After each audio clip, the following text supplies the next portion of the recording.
Ma tahaks tegelikult jõuda korraks Vene teema juurde tagasi, kui tohib.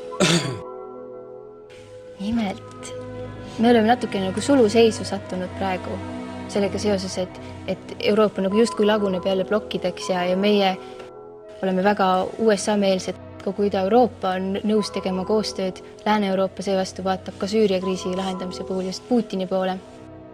Selles mõttes on väga ohtlik. Ja tõesti hiljuti ma olin Moskvas, suhtlesin Teaduste Akadeemia kolleegidega, Vene parlamendi liikmetega ja sealt tuli väga otsene sõnum, et kõik meie sallimatuse ilmingud, kõik meie vihakõne ilmingud, kõik on väga terava luubi all, lähevad kohe nende propagandatööstuses käiku ja see on nüüd see olukord, kuhu me ei taha sattuda. Me peaks olema rõõmsad, et meie oleme pagulaste vastuvõtjamaa. Me ei taha uuesti sattuda sinna olukorda, kus me hakkame ise põgenema.